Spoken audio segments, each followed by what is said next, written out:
हरे कृष्णा। आप सभी को ये देवशयनी एकादशी की हार्दिक शुभकामनाएं। भक्तों, आषाढ़ मास के शुक्ल पक्ष में आने वाली एकादशी है देवशयनी एकादशी। एकादशी, जिसे हरिशयनी एकादशी के नाम से भी जाना जाता है। इस एकादशी का नाम देवशयनी इसलिए पड़ा क्योंकि इस दिन से भगवान विष्णु अगले 4 महीनों के लिए योग निद्रा में चले जाते हैं, अर्थात क्षीर सागर में शयन करने के लिए चले जाते हैं। आइए अब सुनते हैं भगवान विष्णु की देवशयनी एकादशी की व्रत कथा।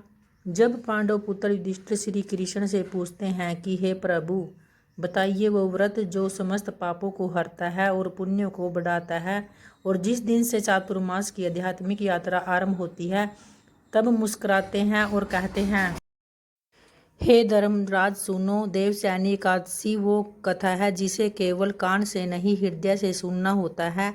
धर्मराज युधिष्ठिर श्री कृष्ण से कहते हैं कि हे मधुसूदन, आषाढ़ मास के शुक्ल पक्ष में आने वाली एकादशी का नाम क्या है? इस एकादशी का पालन करने की व्रत विधि क्या है? तो इस पर महाराज युधिष्ठिर की जिज्ञासा सुनकर भगवान मधुसूदन कहने लगे, पृथ्वी लोक के संरक्षक, ध्यान पूर्वक सुनो। मैं अब आपको एक कथा सुनाने जा रहा हूँ जो कि एक सृष्टि के रचयिता ब्रह्मा जी ने देवर्षि नारद को सुनाई थी। जैसा कि आप तो जानते हैं कि परम वैष्णव नारद मुनि सदैव ही लोक कल्याण के लिए भिन्न भिन्न ब्रह्मांडों में विचरण किया करते हैं, और करुणामयी देवर्षि नारद जी सामान्य जीवों के उद्धार हेतु प्रयासरत रहते हैं। ऐसे ही लोक कल्याण की जिज्ञासा लेकर एक दिन देवर्षि नारद पहुंच गए श्री ब्रह्मा जी के पास, और वहां जाकर श्री ब्रह्मा जी को प्रणाम करके उन्होंने पूछा, हे ब्रह्मा जी, आषाढ़ मास के शुक्ल पक्ष में कौन सी एकादशी आती है और वह किस प्रकार जीवों का उद्धार कर सकती है? ब्रह्मा जी ने यह सुनकर कहा, हे प्रिय पुत्र, भगवान श्री विष्णु की प्रिय एकादशी व्रत से बढ़कर और भला क्या हो सकती है। जो भी व्यक्ति एकादशी का अनादर करता है वह घोर नरक में जाता है। आषाढ़ मास के शुक्ल पक्ष में पड़ने वाली एकादशी को हरिशयनी एकादशी कहते हैं। इसके विषय में हे नारद पुत्र एक पुरानी कथा सुनाता हूँ, ध्यान पूर्वक सुनो। सतयुग में मंदाता नामक एक चक्रवर्ती सम्राट राज्य करते थे। उनके राज्य में प्रजा बहुत दुखी थी, किंतु भविष्य में क्या हो जाए ये कोई नहीं जानता। अतः सम्राट भी इस बात से अनभिज्ञ थे कि उनके राज्य में शीघ्र ही भयंकर अकाल पड़ने वाला है। उनके राज्य में पूरे 3 वर्ष तक वर्षा न होने के कारण भयंकर अकाल पड़ गया, और इस काल से चारों ओर त्राही त्राही मच गई।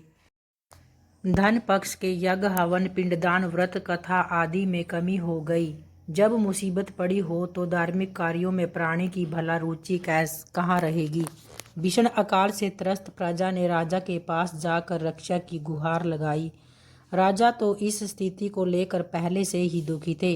वे सोचने लगे कि आखिर मैंने कौन सा पाप किया है जिसका दंड मुझे इस रूप में मिल रहा है। फिर इस समस्या से मुक्ति पाने के लिए सेना को साथ लेकर राजा जंगल की ओर निकल पड़े। वहां पर भटकते भटकते एक दिन ब्रह्मा जी के पुत्र अंगिरा के आश्रम में जा पहुँचे। पहुंचकर उन्होंने प्रणाम किया। ऋषि बोले और आशीर्वाद देने के बाद मंगल कुशल पूछा तथा जंगल में विचरण करने तथा आश्रम में आने का कारण जानना चाहा। राजा बोला, हे महात्मन, मैं सभी प्रकार से धर्मों का पालन करता हुआ भी अपने राज्य में काल का दृश्य देख रहा हूँ। आखिर किस कारण से ऐसा हो रहा है? कृपया इस समस्या का कोई समाधान बताइए। राजा की यह समस्या सुनकर महर्षि अंगिरा ने कहा, राजन, सभी युगों से उत्तम यह सतयुग है। इसमें छोटी से छोटी बात का भी बड़ा भयंकर दंड मिलता है। इसमें धर्म अपने चारों चरणों में व्याप्त रहता है। ब्राह्मण के अलावा किसी अन्य जाति को तप करने का अधिकार नहीं, जबकि आपके राज्य में एक शूद्र तपस्या कर रहा है। यही कारण है कि आपके राज्य में वर्षा नहीं हो रही। जब तक वह काल को प्राप्त नहीं होगा तब तक अकाल समस्या ऐसी बनी रहेगी।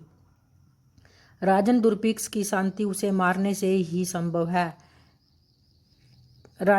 किंतु राजन का हृदय एक नर तपस्वी को मारने को तैयार नहीं हुआ। इस पर राजन ने कहा, देव, मैं एक निरपराध को मार दूं, यह बात मेरा मन स्वीकार नहीं कर रहा। कृपा करके आप कोई और उपाय बताइए। तब महर्षि अंगिरा ने कहा, राजन, फिर आषाढ़ मास की शुक्ल पक्ष की एकादशी का आप विधि विधान पूर्वक पालन करें। इस व्रत के प्रभाव से आपके राज्य में अवश्य ही बारिश होगी। अपनी समस्या का समाधान जानकर राजा मंदाता ने महर्षि को प्रणाम किया और फिर अपनी सेना सहित अपने राज्य में वापस आ गए और हरिशयनी एकादशी का विधि पूर्वक पालन किया। इस व्रत के प्रभाव से राजा के राज्य में मूसलाधार बारिश हुई और वह पूरा राज्य धन धान्य से परिपूर्ण हो गया। भगवान श्री कृष्ण युधिष्ठिर से कहते हैं, हे राजन, यह महान पुण्यदायी स्वर्ग और मोक्ष प्रदान करने वाली, सभी पापों को हरने वाली तथा उत्तम एकादशी व्रत है। आषाढ़ शुक्ल पक्ष में शयनी एकादशी के दिन जिन्होंने कमल पुष्प से कमल लोचन भगवान श्री हरि का पूजन तथा एकादशी का उत्तम व्रत किया है, उन्होंने तीनों लोकों और तीनों सनातन देवताओं का पूजन कर लिया। हरिशयनी एकादशी को मेरा एक स्वरूप राजन बाली के यहाँ रहता है और दूसरा क्षीर सागर में शेषनाग की सैया पर रहता है। तब तक शयन करता है जब तक कि आगामी कीर्तन कार्तिक एकादशी नहीं आ जाती। अतः आषाढ़ शुक्ला एकादशी से लेकर कार्तिक शुक्ला एकादशी तक मनुष्य को भली भांति धर्म का आचरण करना चाहिए। जो मनुष्य इस व्रत का अनुष्ठान करता है वह परम गति को प्राप्त होता है। इस प्रकार यत्न पूर्वक एकादशी का व्रत रखना चाहिए। एकादशी को रात्रि में जागरण करके कीर्तन द्वारा भगवान विष्णु की पूजा आराधना करनी चाहिए। तो भक्तों, ये थी देवशयनी एकादशी व्रत कथा। प्रेम से बोलिए श्री लक्ष्मी नारायण भगवान की जय।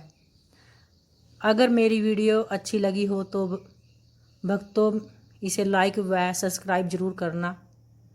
धन्यवाद।